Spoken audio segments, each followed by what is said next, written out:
Hello दोस्तों, मैं doctor Kaushal Yadav फिर से आपका स्वागत करता हूं मेरे यूट्यूब चैनल पे। और आज मैं सिखाने वाला हूं आपको फोर्सेप्स के बारे में कि कौन कौन से फोर्सेप्स कौन कौन से दांत निकालने में काम आते हैं, उसके नाम क्या हैं, उसके यूजेस कैसे करते हैं उसको, वो मैं आज सिखाने वाला हूं आपको। तो जल्द से जल्द शुरू करते हैं। जो मेरे चैनल पे नए हैं प्लीज़ जाके सब्सक्राइब कीजिए, जिससे आपको लेटेस्ट वीडियो मिलते रहेंगे। ओके, सो शुरू करते हैं। सबसे पहले हम बात करते हैं सेंट्रल इंसाइजर्स को निकालने के लिए कौन सा फोर्सेप्स यूज होता है। तो ये स्ट्रेट फोर्सेप्स है गाइस, जो कि सेंट्रल इंसाइजर्स, लेटरल इंसाइजर्स और कैनाइन्स को निकालने के काम आता है ये। तो ये एकदम स्ट्रेट होगा। ओके, इसके बीक्स एकदम स्ट्रेट होंगे। ओके, ये चीजें आपको याद रखनी है।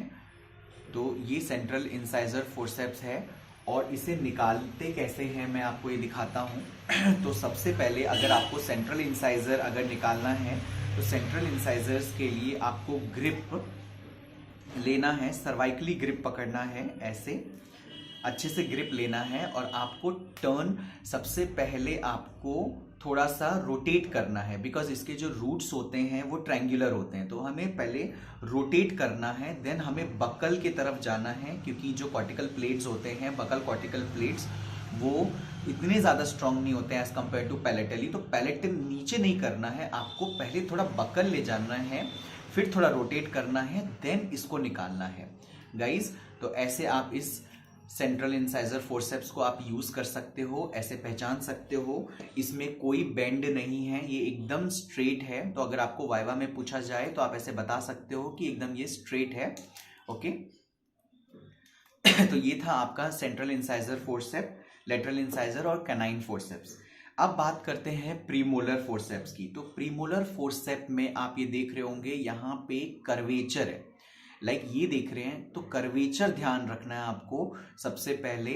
और ये अपर प्रीमोलर फोर्सेप है, तो कर्वेचर का सबसे पहले ध्यान रखना। ये कर्व्ड होगा और जो इसके बीक्स होंगे, जो ये दोनों बीक्स है, ये आपस में जॉइंट नहीं होंगे, इसके बीच में थोड़ा सा गैप रहेगा। आप ये देख सकते हैं इसमें गैप है, थोड़ा सा गैप रहेगा ये।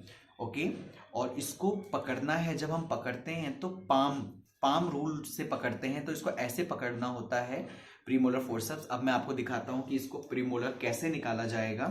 सपोज ये प्रीमोलर है, तो प्रीमोलर, अपर प्रीमोलर आप निकाल रहे हैं, राइट साइड प्रीमोलर अगर आप निकाल रहे हैं तो आपको प्रीमोलर में सबसे पहले कैसे रखना है ग्रिप।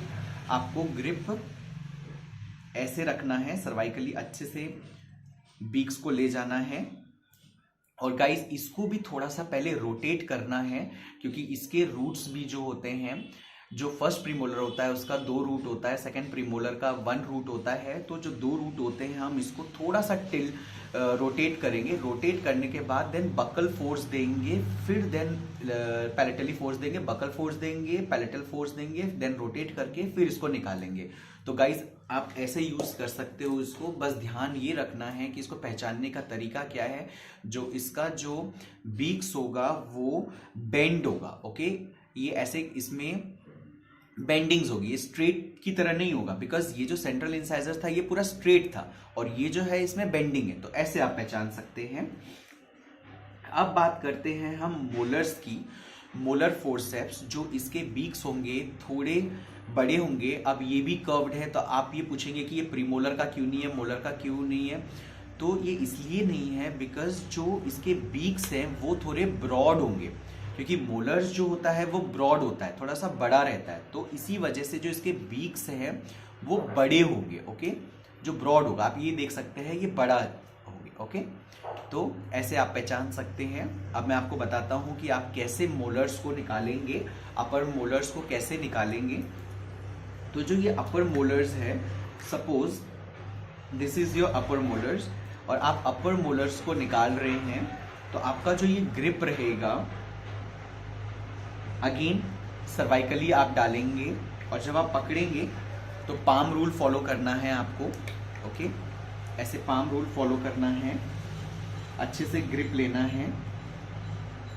देन जब ग्रिप आप ले रहे हैं तो आपको इसमें बकल साइड मूव करना है, देन आपको पैलेटल साइड ज़्यादा मूव नहीं करना है, बिकॉज जो पैलेटल रूट्स होता है वो इसमें सिंगल पैलेटल, इसमें 3 रूट्स होते हैं। जो पैलेटल जो रूट है सिंगल रहता है और मीजियो बक्कल और मीजियो डिस्टल रूट्स रहते हैं। तो आपको बक्कल साइड में टिल्ट करना है धीरे धीरे, आपको एकदम से झटका नहीं देना है, आपको धीरे धीरे मूव करना है। जब आप मूव करेंगे तो कॉर्टिकल प्लेट्स ब्रेक होना शुरू हो जाएगा हल्का हल्का, तो आपको महसूस होने लगेगा कि हाँ अब दांत निकलने वाला है। फिर आप पैलेटली मूव करेंगे इसको, तो आप ऐसे करके आप मूव करके देन आप हल्का सा रोटेट करके देन आप इसको निकाल सकते हैं। तो ये मोलर फोर्सेप्स है, आप पहचान गए होंगे इसे। Okay, this is your molar forcep. इसके बीक्स ऐसे होते हैं। नाउ अगेन एक दूसरा मोलर्स निकालने का भी फोर्सेप होता है, बट ये कहाँ यूज होता है, ये वहां यूज होता है जब ग्रॉसली डिकेड होता है। आप ये देख सकते हैं इसका शार्प बीक्स है, इसके जो बीक्स है एकदम शार्प है, और इसमें जो ये वाले जो बीक्स हैं ये, और ये जो हॉर्न्स है इसको हॉर्न्स बोलते हैं, 2 हॉर्न्स होता है। ओके, ये उस दांत को निकालने के लिए यूज होता है जो ग्रॉसली डिकेड होता है। ग्रॉसली डिकेड वाले को निकालने के लिए यूज करते हैं।